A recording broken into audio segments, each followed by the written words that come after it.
আসসালামু আলাইকুম। সবাই কেমন আছেন? আশা করছি সবাই ভালো আছেন। আলহামদুলিল্লাহ আমিও ভালো আছি। আজকে চলে আসলাম নতুন একটি ভিডিও নিয়ে। আপনাদের সবাইকে দেখাবো কিভাবে গরুর মাথার চামড়া পরিষ্কার করতে হয়। আমি সারাদিন কাজের ব্যস্ততার কারণে রাতে ভিডিওটা করতে হয়েছে।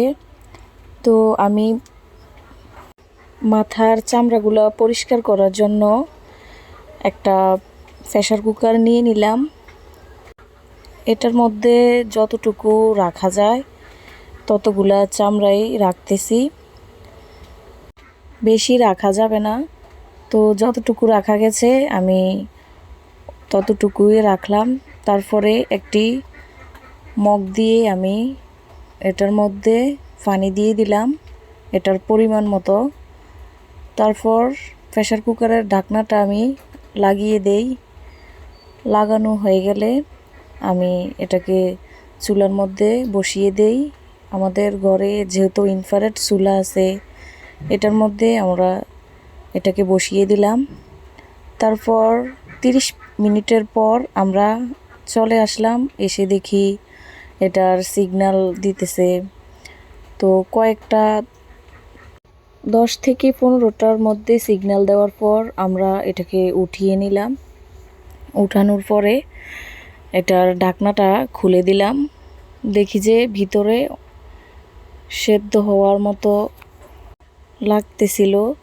তো আমি একটাকে উঠিয়ে দেখলাম এটা চামড়া ওঠে কিনা। দেখতেছি যে না, চামড়াগুলো উঠতেছে। আমি একটা বালতি নিলাম, বালতির মধ্যে একটা একটা করে রাখতেছি। যেহেতু এটা গরম পানি, তো ঠান্ডার মধ্যে দিতে হবে। ঠান্ডা করে এটাকে এইভাবে করে পরিষ্কার করতে হবে। দেখেন কতটা সহজ। এভাবে প্রেসার কুকারে দিয়ে 30 থেকে 40 মিনিটের মধ্যে এগুলা হয়ে যায়। কতটা সহজভাবে উঠে আসে চামড়াগুলা। অনেকে হয়তো আপনারা জানেন না কিভাবে গরুর মাথার চামড়া পরিষ্কার করতে হয়।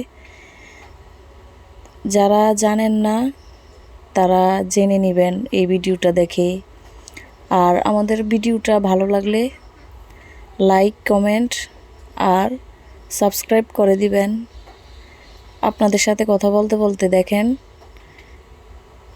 একটা দুটা করে পরিষ্কার করতেছি। কত সুন্দর, কি ভাল লাগতেছিল। নরম তুলতুলে কত সুন্দরভাবে উঠে আসে চামড়াগুলা। আমরা প্রত্যেক কোরবানির ঈদে এইভাবে গরুর মাথার চামড়া উঠাই। অনেকে এটা জানে না।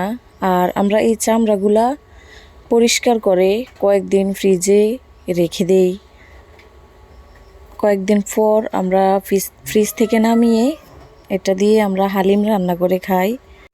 আপনাদের ভাইয়া মাথার চামড়া দিয়ে অনেক মজা করে আমাকে পরিবারের সবাইকে হালিম রান্না করে খাওয়ায়। এটা নাকি ওনার কাছে অনেক মজা এবং সুস্বাদু। আপনারাও বাসায় ট্রাই করে দেখবেন। তো ভিডিওটি আজ এ পর্যন্তই। সবাই ভালো থাকবেন, সুস্থ থাকবেন আর মনে করে আমাদের চ্যানেলটিকে সাবস্ক্রাইব করে দিবেন। আল্লাহ হাফেজ।